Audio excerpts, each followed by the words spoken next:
Good afternoon, everyone. I wanted to do a short video today on, I'm going to be using one of Pastor Vlad, V-L-A-D, Pastor Vlad's videos to go through this, and if you want to watch the video, I'll share the link with you. This is called the 14 Signs of Demonization, but he starts in his introduction by talking about the 4 stages of demonization. He used the word demonized because that's the actual word used in the New Testament, not demon possession. Demonized, meaning under the influence of a demon. Okay, so the first stage of demonization would be something called infestation, which is your basic haunted house kind of things that you might, hear someone say, I don't know, things are moving on their own, or I'm hearing sounds, or there's a smell and I don't know where it came from. It smelled like cigarette smoke and it didn't make sense. So you're kind of like hesitant to tell people that maybe you heard someone say something because it's your house. I want to give you an example because, well, first off, before I continue, according to Pastor Vlad, this can affect property, objects, and animals. So infestation can attach themselves to even things like books and pictures, or even other, like if you go to an antique store, you might find demons attached to some of those items. And it's when something that belongs to you is under attack, not you specifically as a person.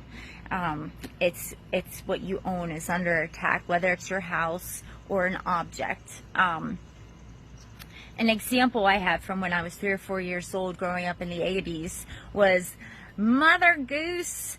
She would talk with her little mouth, and you'd have to put batteries in her, and then you would have to put the tape deck in her, and she would tell you a little story. It was cute, except when it started talking without batteries or tape in it. So my sister and I were scared to death, and we called our mother in right away.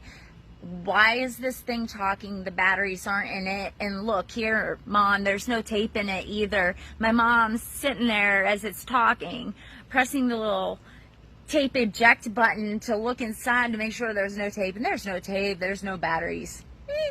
So she tried to calm us down, but then I will flash forward many years later. Little things throughout my life I've noticed when I moved to Pittsburgh, little things there, like all the lights in the house would turn on when I get back from going out to eat or something, all the lights are on. Sort of like harmless things. But what happened before I left to move to North Carolina, it was my parents were out of town. I was house sitting and dog sitting and cat sitting. And what happened while they were gone for several nights was all of the fire alarms in the house were going off at random times. They weren't low on batteries. In fact, I ended up taking out the batteries to all of them, every single one of them. And they would randomly go off. One would be upstairs, one would be downstairs. And then it would keep going off. They're not like the little chirps that it makes whenever it's low on batteries. No, this was full on beep, beep, beep, beep, beep, really loud for 5 minutes, and then it would stop by itself when I would go to try to shut it off. It just would stop by itself. And I called my dad. I said, Dad, what is happening here? I am losing my mind. I can't get sleep. It's waking me up.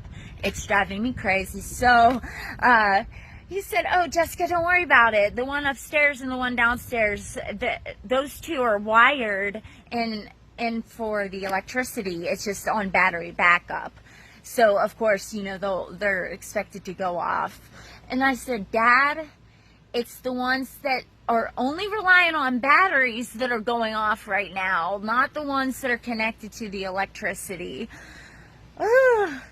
Yeah, I didn't get much sleep, but I took all the batteries out. I even went and bought new batteries, thinking maybe I'm just like losing my mind and this thing can take good batteries. I went out, bought new batteries, put them in, and it's still happening. It happened for days straight before they got home. But I want to tell you, that's a little bit about infestation. I do know one other case, somebody that I spoke to at the Catholic Church, he had a problem with flies in his house. Flies that he couldn't explain just suddenly came and took over one of the rooms in the house. I'd hate that. Anyways, I hope this was insightful. The first was infestation, but the next one, look for the next step, which is called oppression. That's not fun. I will see you next time.